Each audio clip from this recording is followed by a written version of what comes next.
नमस्कार दोस्तों, stock specific analysis में बात करेंगे जिलेट इंडिया की, जो कि पी&जी की सब्सिडरी कंपनी है।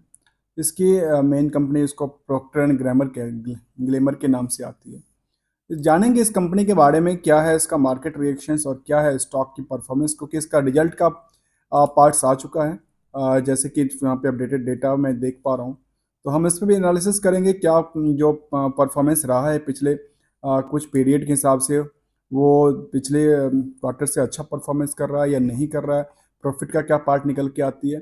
हम स्टेप बाय स्टेप समझने का प्रयास करेंगे, क्योंकि जानेंगे जो शेयर होल्डिंग पैटर्न में कौन से बिग बुल हैं या डीआई हैं या एफआई है या कोई ऐसे बड़े नाम्स जो जिसके चेहरे पे मार्केट में रिएक्शंस होता हो।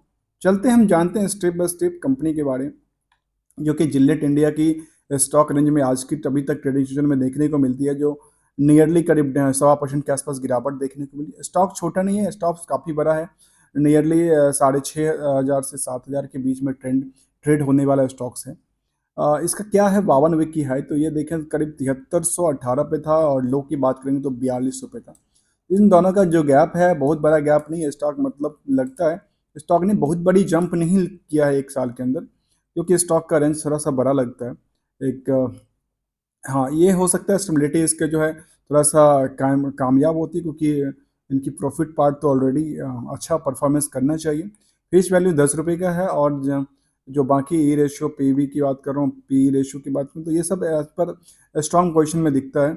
इंडस्ट्रियल जो है वो बेसिकली पर्सनल केयर्स वाले में आती है, और BSE 500 वाले में इंडेक्सेशन में ये कवर करती है।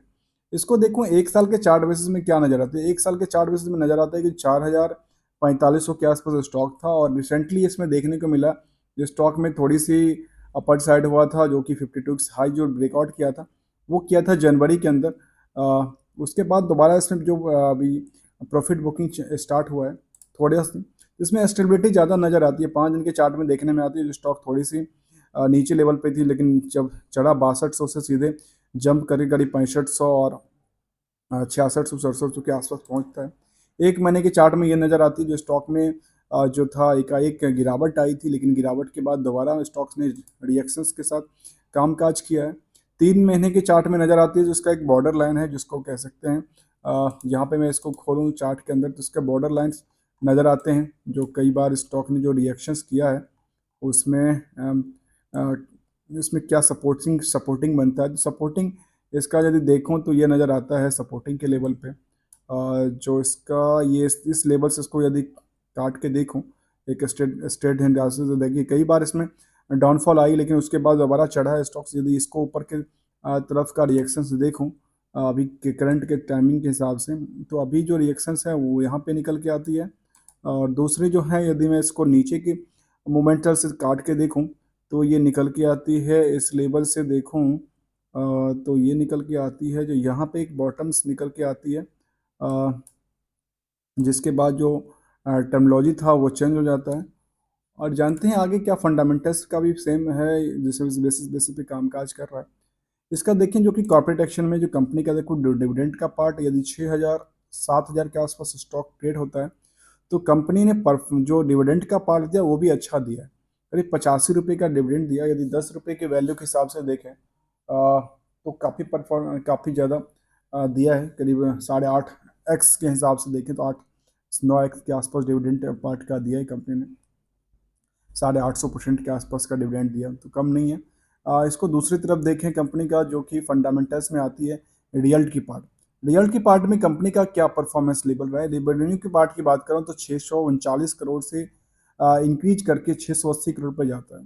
तो यहाँ पे इसकी रिवेन्यू मॉडल प्रॉफिट दिखती है। जो दोस्तों ये कंसल्टेड डेटा नहीं है, ये केवल इस कंपनी की डेटा है, इंडिविजुअल कंपनी की। यदि हम इसको कंसल्टेड डेटा देखेंगे तो और भी कुछ परफॉर्मेंस हो सकता है, हम देखेंगे उसको भी। प्रॉफिट के पार्ट देखें तो करीब 103 करोड़ से चेंज होकर थोड़ा सा 99 करोड़ पे रहा है, तो यहाँ पे थोड़ा सा डाउन साइड देखने को मिला कंपनी में।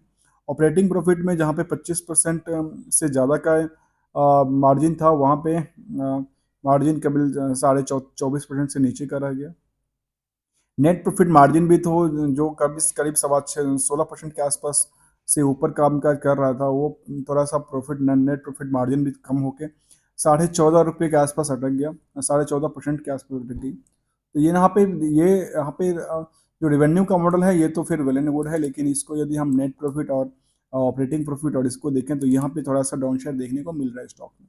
अब इसका कुछ क्वार्टर बाय क्वार्टर देखें, यदि हम कंसोलिडेटेड हिसाब से देखें तो इनकी जो है एक ही है यहाँ पे, इसका कंसोलिडेटेड और वो नहीं है। तो यहाँ पे देखो कंपनी में तो ये निकल के आती है, जो कंपनी का जो बैक टू बैक का परफॉर्मेंस लेवल है वो इंक्रीज करता जा रहा है। सेल्स हर एक क्वार्टर बाय क्वार्टर देखें तो इंक्रीज ही किया है, कभी कभी डिक्लाइन नहीं हुआ है। अभी हाँ कई बार कुछ डिक्लाइन होता है, लेकिन फिलहाल इसमें जो देखने को मिलती है मार्च तक के वो 681 करोड़ के आसपास निकलती है। दूसरी तरफ इसको प्रॉफिट को देखें तो नियरली यदि प्रॉफिट थोड़ा सा डाउन शेयर देखने को मिला है, तो यहाँ पे इससे पहले करीब 103 करोड़ के आसपास का प्रॉफिट हुआ करता था, उसमें थोड़ा सा डाउन शेयर, क्योंकि उससे पहले पीरियड में जो था उसके पीरियड में थोड़ा सा डाउन शेयर देखने को मिले था स्टॉक्स में। दूसरी तरफ देखें इसका जो कि निकल के आता है शेयर होल्डिंग वाला पैटर्न, उसमें क्या कहती है, तो 75% तो इसकी होल्डिंग कंपनी के पास है जो कि प्रमोटर्स हैं, और पब्लिक के पास की बात करें तो 25% की बची हुई है। उस 25% में कौन से बड़े लोग हैं, जैसे प्रमोटर की बात करें तो प्रमोटर में सबसे पहला नाम आता है Procter and glamour gam Gamble overseas India BV, और ये कंपनी के पास आती है। दूसरा इसकी डाइवर्सिफाई कंपनी है जो कि गिल्डेट डाइवर्सिफाइड ऑपरेशंस प्राइवेट लिमिटेड, इसके पास आती है, और इन दोनों कंपनियों के पास इसकी मोस्टली पोजीशंस हैं, जो कि P&G के नाम से इसका जो आती है वो मेन ब्रांड्स हैं। साथ में देखो एफ आई यहाँ पे कुछ भी नहीं है, यहाँ पे एफ आई कुछ नहीं है इसका।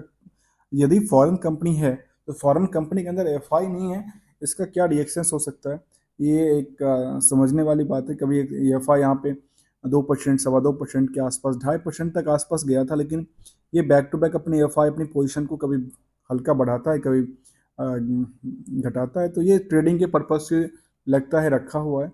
डीआई की बात करें, डीआई के पास पोजीशन जो थी वो इंक्रीज कर रहा है बैक टू बैक, तो यहाँ डीआई को यस कंपनी के जो फंडामेंटल्स हैं उस पर ज़्यादा ट्रस्ट बिल्डअप होता है, और जिसमें कि एल का पार्ट को देखूँ तो एल के पार्ट में करीब करीब 5.25% के आसपास की पोजीशन एल के पास है। और दूसरा कोई नाम लो जिसमें आदित्य बिरला ग्रुप के पास भी है, और ICICI प्रूडेंशियल भी इसमें मेन शेयर होल्डर में, मतलब मेन पब्लिक होल्डिंग के अंदर है, जो कि डीआई के अंदर आती है। और जो लिस्ट पब्लिक के पास बचती है, पब्लिक में कुछ बड़ी नाम बताऊं तो जिसमें दो दो कंपनी का नाम आता है, और उसमें एक company Advent Adventz Jet Finance Private Limited जिसके पास 1.5% के आसपास होल्डिंग है, और दूसरा Global Ware Trading and Holdings Limited जिनके पास 1.25% के आसपास की पोजीशन। तो यहाँ पे पब्लिक के पास जो पोजीशन थी उसमें से यदि हम ओवरऑल 3% हटा दें तो निकल के आती है करीब करीब 9% के आसपास। तो 9% के आसपास जो पोजीशंस हैं वो एक आम पब्लिक के पास हैं, जो कि मार्केट में इन्वेस्टमेंट और ट्रेडिंग के पर्पज से हो सकता है।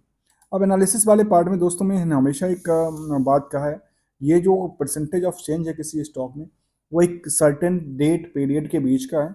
बीच में कई बार मोमेंटल होता है, कई बार लाइफ में चेंज होती है, कई बार अप डाउन चलती रहती है बिजनेस कारोबार के अंदर। लेकिन ये कट ऑफ डेट के हिसाब से यदि इन्वेस्टमेंट को प्रोसेस लेते हुए देखें तो 10 साल में कंपनी का जो स्टॉक का परफॉर्मेंस था वो 250% का जंप करता है। 5 साल में नियरली 11% के आसपास का डाउन साइड देखने को मिलती है, तो यहाँ 5 साल में गिरावट देखने को मिली। 3 साल में देखें तो करीब 22-23% के आसपास जंप देखने को मिली है। 2 साल में नियरली 28-29% के आसपास जंप देखने को मिली है।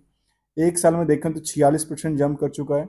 तो थोड़ा सा दूसरी कंपनी की एबिलिटी थोड़ा सा कम है, लेकिन एज पर यदि सेंसेक्स और इनकी सेम इंडेक्सेशन की बात करें तो जो परफॉर्मेंस है वो अच्छा है, डबल के आसपास है।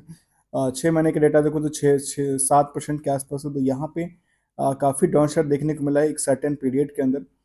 3 महीने के डेटा की बात करें तो 1.76 के आसपास है, और 1 महीने में 2% के आसपास है। उसके बाद यदि मार्केट में देखो तो मार्केट का रिएक्शन ये रहा, अभी गिरने के बाद भी स्टॉक ने एक जो सर्टेन टाइम था उसके दौरान देखो तो 3% और 4% के आसपास और 7% के आसपास स्टॉक ने जंप कर चुका है। तो ये इसके लिए हो सकता है बेटर परफॉर्मेंस। रिजल्ट के बाद का क्या था रिएक्शंस हम जानने का प्रयास किए। इसमें जो एनालिसिस वाले पार्ट को देखें तो निकल के आती है the company has reduce the debts, company के पास कोई डेट्स नहीं है, debts free, almost debts free company है। आरओई की बात करें तो निकल के आती है लास्ट 3 ईयर में यहाँ पे 36% के आसपास के निकल के आती है। दूसरी तरफ देखें तो ये निकल के आती है जो कंपनी जो सेल्स था वो सेल्स में पुअर्स ग्रोथ कर पा रहा है, नियरली 8-9% के आसपास के पोस्ट 5 ईयर में ग्रोथ जो है सेल्स के हिसाब से दर्ज कर पाता है। पीयर्स कंपनी का भी हम कंपेयर करेंगे जिसमें हिंदुस्तान यूनिलीवर्स है, जब हमने ऑलरेडी स्टडी किया हुआ जिसके परफॉर्मेंस आप अच्छा दिखा था। साथ में कोलगेट्स पेलमोट हमने ऑलरेडी स्टडी किया हुआ है, और ये सब के सब कंपनी जो हैं वो एफएमसीजी के अंदर आती है। पी&जी जो है इसका जो मेन होल्डिंग कंपनी है उसका भी हो सकता है हम लोग चर्चा करेंगे नेक्स्ट में। और जिलेट इंडिया जो है इसका भी परफॉर्मेंस देखा हमने अभी रिसेंटली, और इन सब में जो देखने को मिलती है जो पी&जी का हाइजीन्स हैं उसका जो परफॉर्मेंस लेवल है काफ़ी बेहतर है, और उसका स्टॉक की रेट भी छोटा छोटा नहीं है, सबसे बड़ा स्टॉक का रेट करीब 16,000 के आसपास का स्टॉक है।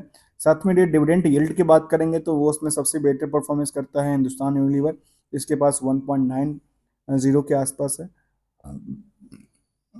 तो हम बात कर रहे थे जिलेट इंडिया की, जिसका हम लोगों ने प्रोडक्ट यूज किया होगा और यूज करते होंगे, काफ़ी कॉस्टली प्रोडक्ट आती है इसकी। दोस्तों वीडियो अच्छा लग रहा हो तो लाइक से सब्सक्राइब करना ना भूलिए। Thank you so much for joining here.